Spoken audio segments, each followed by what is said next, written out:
my motto on AI in general is it's not AI that will replace me, it's a person that can use it better than me that will probably replace me. So my kind of view on it is if I get on board with it quick and I learn to work it fast and I learn to work it to create efficiencies in myself so I can create kind of more value add for the company that I'm at, that's where I get the best use case. And I actually think what we did really well internally at Advania was do that, the co-pilot sessions that we ran internally and kind of the way that we use our internal own kind of ChatGPT. I think we kind of really did do some best in class stuff there when we think about how we roll out that adoption.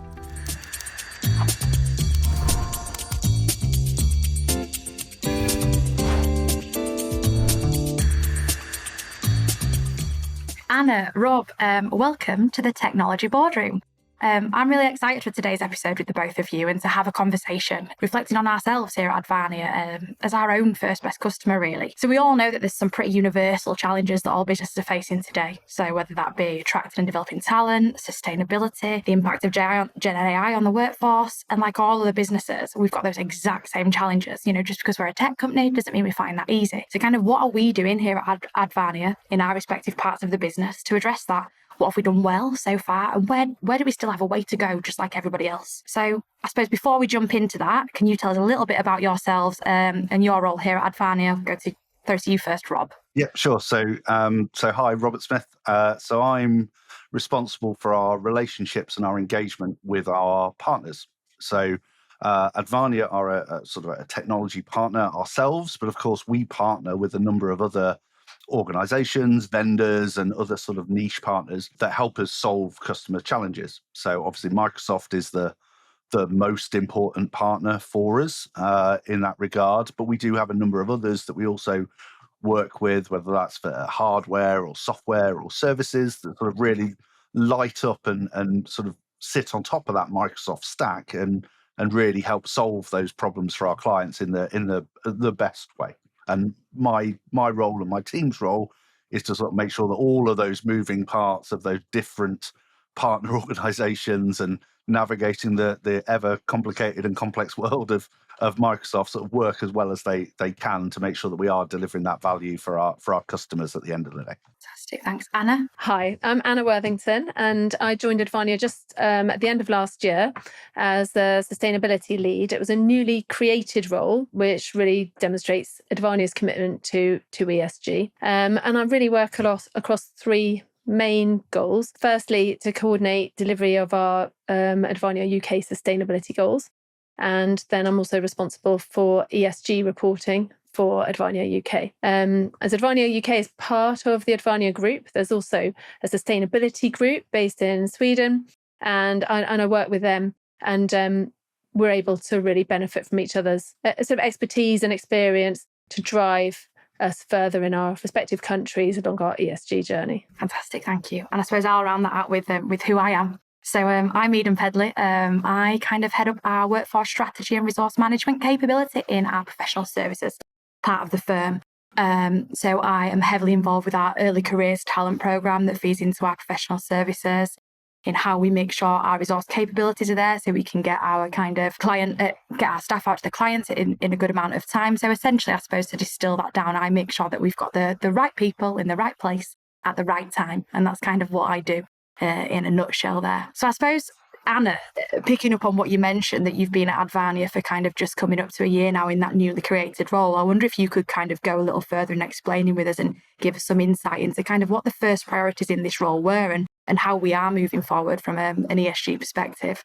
Yeah, certainly. I joined at a really exciting time. It was actually just the kick-off of the group reporting workshop on the very first day I joined. So I got straight into it, and we had some quite tight deadlines to meet for our investors' ESG metrics that they needed us to respond on, and also for our putting forward our group sustainability report. So it was a lot of compliance, a lot of reporting. And since then, I've been able to get into more looking at our reviewing our policies and really sort of getting our paperwork in order. We've rebaselined our carbon reduction plan and just really sort of set in place preparations for the plan going forward. The bit that's really important now for us is to actually embed ESG across the business. So it's all very well having our policies sitting on our policies database, but we need to make sure that we're really embodying that as part of our culture of our business, so that we can be as effective as possible in driving change throughout the business in terms of ESG. Yeah, I think it's interesting you say about the culture side of things, because I think if I think about where kind of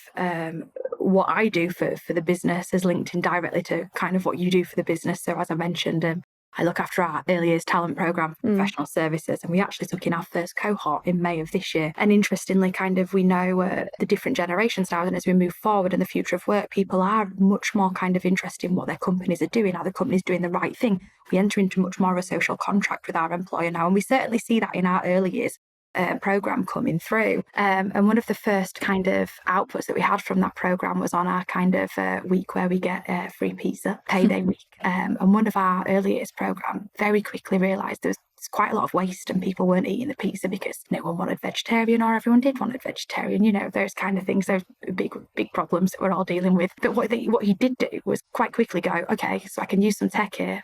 I'll use Power App and I'll build a pizza ordering app. And from now on, we'll all order exactly what we want.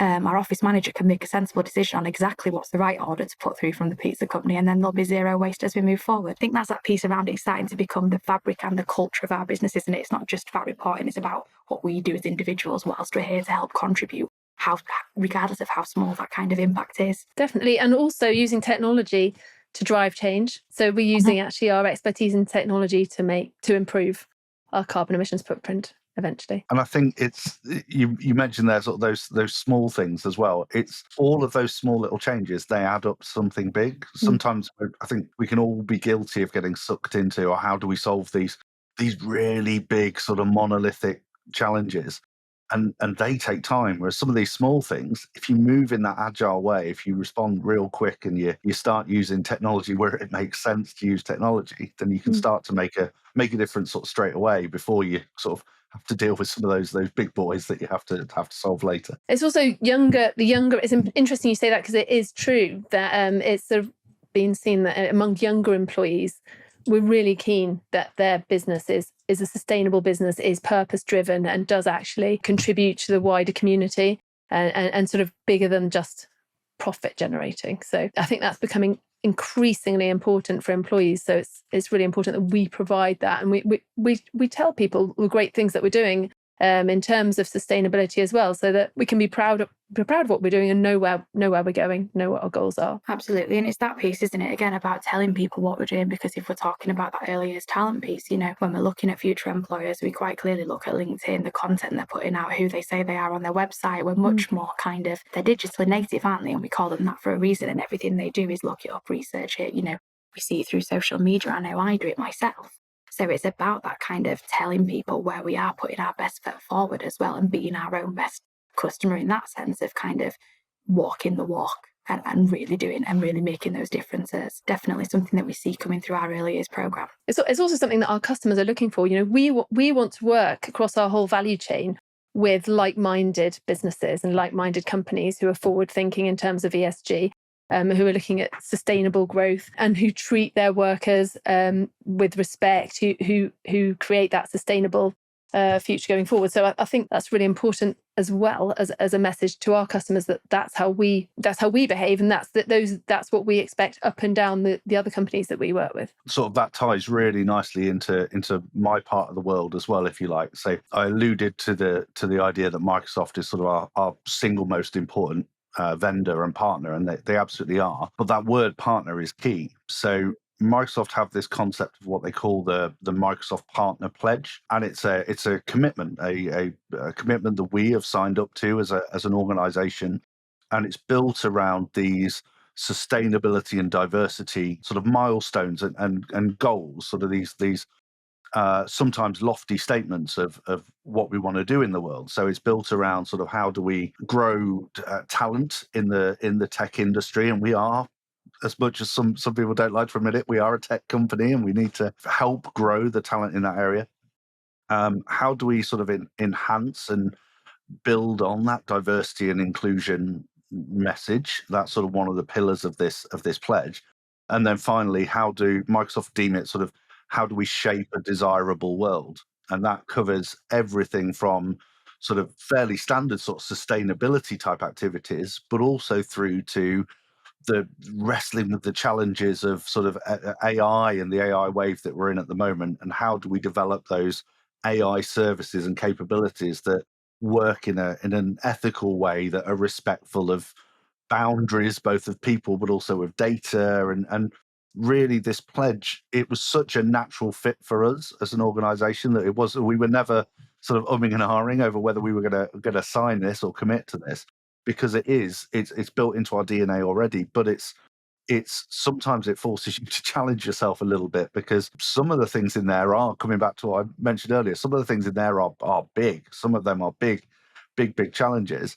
But by taking the little steps that start us on that journey, we've seen some great successes, as you've already alluded to, Anna, on a few of those pieces. And those Microsoft Partner Pledge goals become part of they're certainly the ones that are relevant to sustainability, so sort of on the environmental side and on the social side, are all part of our sustainability goals going forward. So we're monitoring those and monitoring progress on those. And I suppose to pick up on that piece about those kind of small steps and the Microsoft pledge around kind of growing talent, we're all very well aware that, women in tech is a thing that we're still kind of struggling and striving to achieve. We don't have the right amount of women coming into tech still, and we know that. So kind of we reflected on that, and how can we help that, and how can we work towards it? Look, well, we know that we've got to face facts. There are certain roles out in industry that finding, a woman in that area is sometimes nigh on impossible. It's incredibly hard to do so when we go to market if you want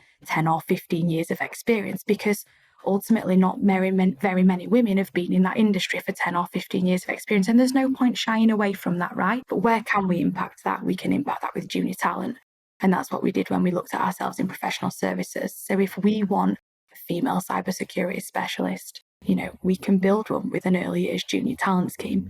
And when we decided to establish an early years talent scheme in professional services, we kind of really held the mirror up at ourselves and said, we've signed up to the Microsoft pledge. It's part of our DNA, as you said, Rob. It's absolutely what we believe in. Part of that is furthering women in technology as well. We have a target here at Advania. So what are we going to do about that? Okay, let's give ourselves a lofty target for the cohort. Let's go for 70% female. That's difficult to do, bringing in a tech cohort, let me tell you. Did we achieve it? Not quite. We got 60%. Now I'll take that, because over half our cohort was female. And if you kind of achieve your target easily, was it really kind of a stretch target anyway? We want something to go at. So next year, I'll be sure to be going at 70% again. But for this year, we got 60%. So whilst we can't turn the dial instantly to having, parity of women and men in tech, because we can't do that overnight, what we can do is those small steps, which we did this year by bringing in a 60% female cohort into our professional services team. So really standing behind that Microsoft pledge, we will absolutely grow our own talent, and we will do what we can to turn the dial on women in tech in the right way. That's very forward thinking as well, because our sort of global vision for Advania as a group, which our group CEO is extremely keen on, is that we have 30% C-suite representation, women representation. And obviously that's not something that happens overnight. So by growing that female tech team through the career ladder, that's how we will pay forward over time. We will be able to get to that level. Yeah. And you can absolutely understand, why Hege would want that, because I think there was a McKinsey report at the end of last year that found that companies in the top quartile for gender diversity on their exec teams, 39% more likely to financially outperform the bottom quartile of their peers, right? So it speaks for itself, because I think what's really important when we talk about diversity is to know the why. So we need more women in tech. Well, why? Okay, let's answer that question. Because diversity gives us better productivity, and we know that there are numerous studies that tell us that. So that's absolutely why. And that, like I say, that McKinsey report supported that. So can 100% why we are striving for that 30% target. It makes complete sense. Yeah. So Rob, I suppose if we think back to that Microsoft pledge then, and about kind of, we can't do a podcast in the tech world without talking about Gen AI. So it's on everybody's... Not at the moment, no. We absolutely must talk about it, or we're missing a trick, right? So we're going to talk about it. So if we think about Gen AI and kind of moving towards it, and as a tech company, how do we adopt that? How do we do it?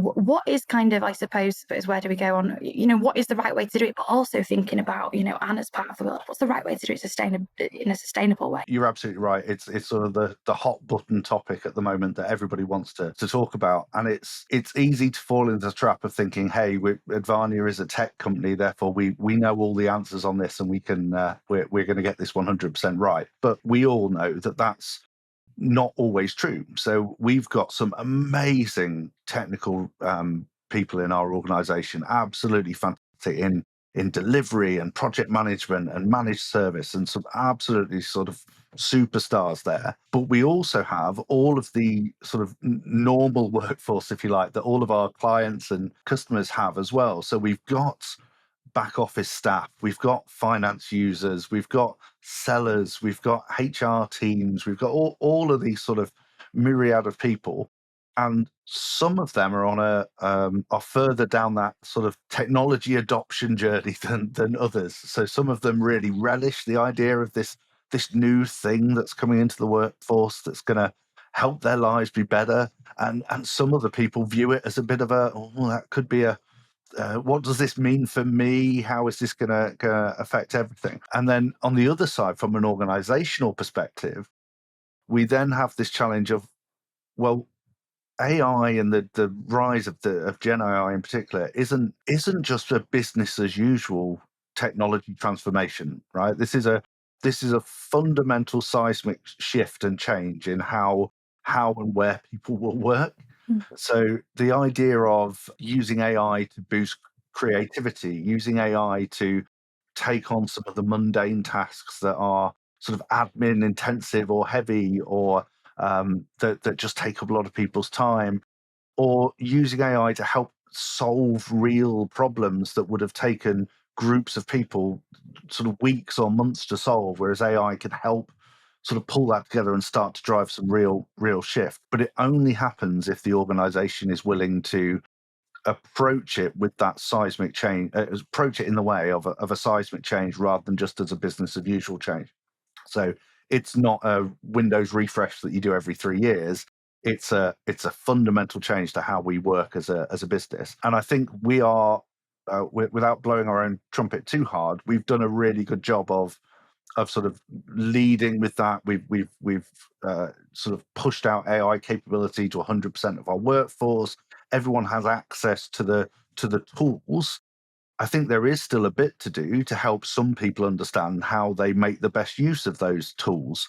And I'll let Anna come in on some of the sustainability challenges, because there is that other side to AI as well, that we want everyone to be using this. We want everyone to get the benefit of this technology. But what's the counter to that? What do we have to also manage to make sure that that's done in the right way, I guess? Yeah, I mean, AI, I think it's probably, at the moment, the jury's out. It's probably part of the solution and also generating a problem. So it's not clear cut, because probably to deal with the tremendous challenges we've got in terms of climate change going forward, and how we meet our climate targets globally, not just in the UK, something like AI is the technological change that we can use to be able to meet some of those, to find some of those solutions. But at the same time, it's incredibly hungry of power. So to be able to, we're all wanting to be, now people are using gaming and not, and also AI is just power hungry. So everyone is now consuming more data. AI is just exacerbating that. So the problem with it is that the data centres, you already sort of accounting for something like 3% of the UK's electricity usage, and that's set to go up to 4% by 2030, etc. And it's going to continue from then on.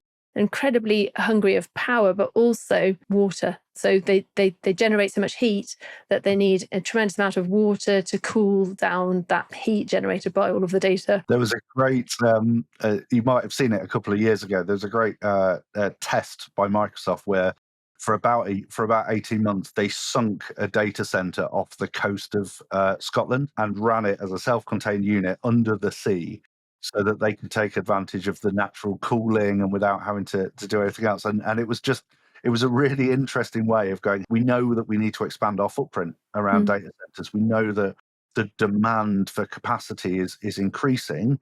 how do we do that in an ethical and sustainable way? Is there a way that we can deliver what we need, but also make it as sort of fair on the environment as we can? And it was just a really interesting experiment, and it worked by all accounts from what I remember. So, but there have been some ingenious solutions of using that heat and using it to power or power heating systems. But I suppose we've also got them all over the world. So we've also got these huge data centers being built in areas of high water risk or high water dependency, and again, that's another challenge. So probably technological change will drive that, but there's a lot more reporting requirements now that are being placed upon data centers to show that they're renewable, for them to be able to prove their eco credentials. Renewable power actually in data centers is one of our key sustainability goals, is to have 100% renewable data centers.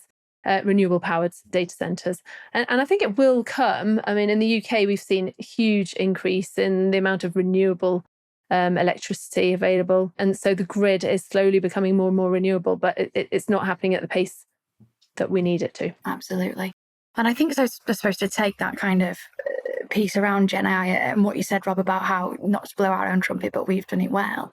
And if we kind of take it back to us again, Advania being our own kind of best customer, I think one of the interesting things, especially that I observed internally of us kind of really doing it well, was how quickly we've used it to, I suppose, what you say, Rob, kind of dispel any of that, or what's it's going to do to my job, and actually demonstrate how it can really work with us. So I know myself, kind of my, I suppose, motto on AI in general is it's not AI that will replace me, it's a person that can use it better than me that will probably replace me. So my kind of view on it is, if I get on board with it quick and I learn to work it fast quick, and I learn to work it to create efficiencies in myself, so I can create kind of more value add for the company that I'm at, and that's where I get the best use case. And I actually think what we did really well internally at Advania was do that, the co-pilot sessions that we ran internally, and kind of the way that we use Ada, our internal own kind of chat GPT. I think we kind of really did do some best in class stuff there when we think about how we roll out that adoption. And you only need to do it a few times, don't you, to realise the time it can save you. To start using it more and just set the ball rolling. So I'd probably use it now most days. Go on, use our Ada or Chat GPT to be able to do something a bit more quickly. Even if you've then got to tailor it, it is saving time. Well, and certainly if you look at the again, without sort of labouring the Microsoft point too heavily, their approach around the idea of a co-pilot, not an autopilot, that is key. And I'm sure we'll have a future episode sort of dedicated to Copilot and Gen AI, but you're absolutely right. It's not about Copilot or AI or anything like that doing everything for you. It's about helping you do the thing that you need to do. So absolutely, it will generate some content for you, but you're going to want to review it and tweak it and change it and add to it and use it in other places. And that's entirely intentional, and that is the approach. There should always be a sort of a human at the wheel, but if the co-pilot can help steer you in the right direction, then that's what it's there for. And I think when we think about that Gen AI as well, and we kind of link it back to our kind of future talent, and again that kind of pledge to help grow future talent.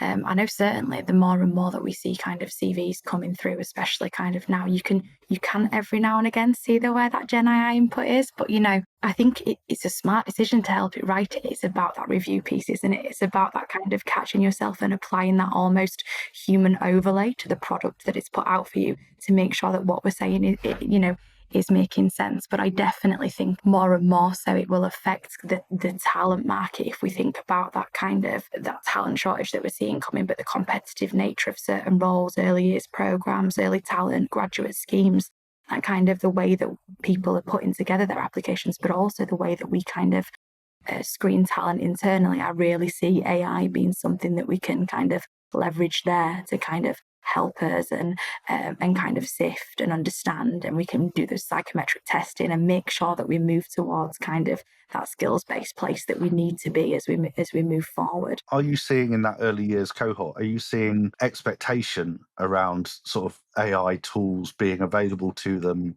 yet, or is that something that we think might come later? I think less so from our initial cohort, although they do absolutely all use it and have fully embraced it and are kind of there with it. But I think if we kind of look past them, and we look at that next generation of coming into the workforce, and if we think, say, 10 years ahead now, kind of that generation that are going to be coming through, they're the generation that will have grown up with AI in the home, not just AI in the workplace. They aren't just digitally native. Tech and AI will be an extension of them. You know, my 4-year-old shouts, "Hey Alexa," you know, literally my 4-year-old shouts that. So I think when they come into the workforce and we see that moving forward, they will absolutely expect AI to be a part of their day-to-day, and just expect it to be there, in the way at the minute we're kind of searching for what it can do and how can we best use it. I think they will just assume and expect it to be there, and I think it will be. And they'll kind of approach it in a way that, you know, we might have approached something that first happened to us in a different way. They will just see it as part of their working life, as opposed to kind of this seismic change that we're in at the moment, is what I honestly believe as we see those generations coming through, because it is just built into the kind of the fabric of who we are, the way they view social media, the way they use apps on tablets. It is just, you know, it is part of their makeup. So I think as we look past kind of this generation at the moment to the next one, they'll absolutely expect to have Gen AI, but also, back to link to yourself, Anna, they'll also expect us to be using it responsibly, because more and more so we need to understand what our impact is kind of on a humanitarian, social level. Absolutely. And also I think change is here. AI is here. We need to embrace the change and harness it for the good that it can do, while limiting the negative effects, whether it be issues with sustainability, issues with carbon emissions, or whether it's something or impact on the climate, or whether it's something that we need to look at how you manage exactly, still nurturing creativity, so that people are still able to think for themselves as well, and not just lose that part of who we are. Absolutely. And I think your point on that nurturing creativity there, that how do we use AI to kind of further collaboration in an ever remote kind of hybrid world? And what do we use there to make it feel even more kind of like we're in the same room, even though we're not, kind of thing? And how do we use it to foster that collaboration as we move forward?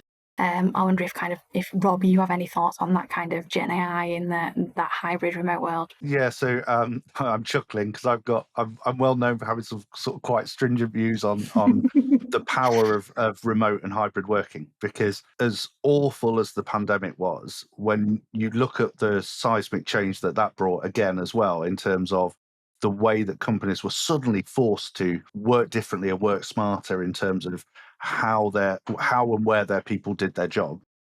It's really good to see that sort of remaining in the workplace where appropriate and right for the organization, and arguably more importantly for the individuals themselves as well. I mean, just take all of us now. We're all remote or hybrid in some way. So we've got some people in the office, we've got some people working remotely from home, either the majority of the time or at least some of the time. And if you were to go back even 5 years ago, it just wouldn't have been considered as normal, arguably, as it is now. And I see sort of the whole piece around the AI revolution and the change that's going to bring.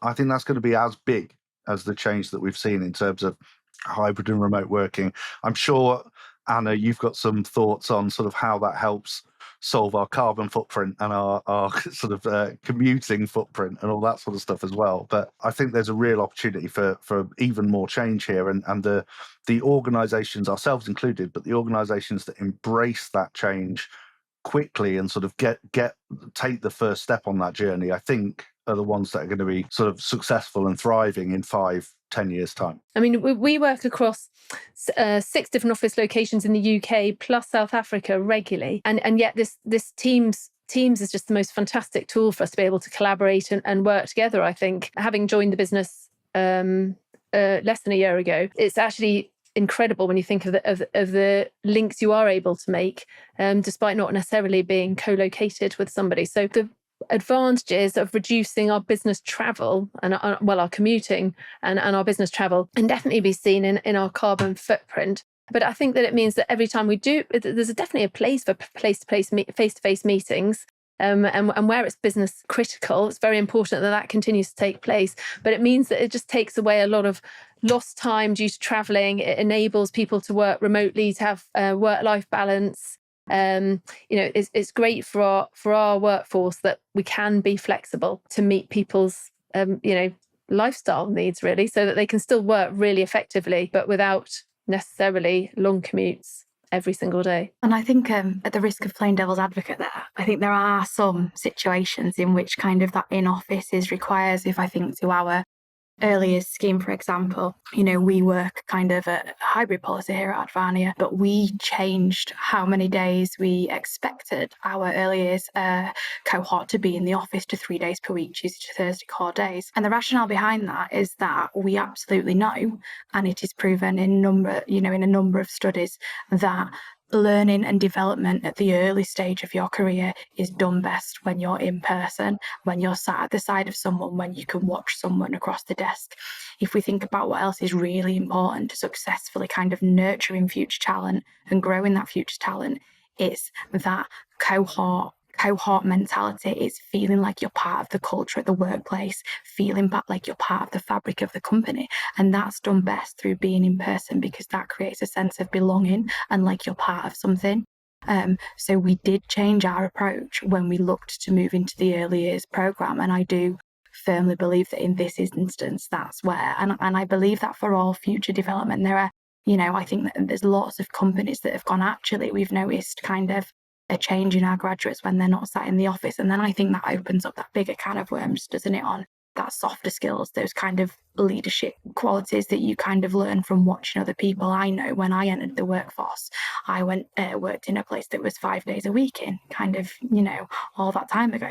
Working from home wasn't a thing, right? You went to the office Monday to Friday. And if I think about the lessons I learned from watching a senior leader operate across a table, or sitting in a meeting room where a difficult conversation was had and watching how someone navigated that, learning how to negotiate, learning how to give difficult feedback, that was all watched and learned across an office in a collaborative environment.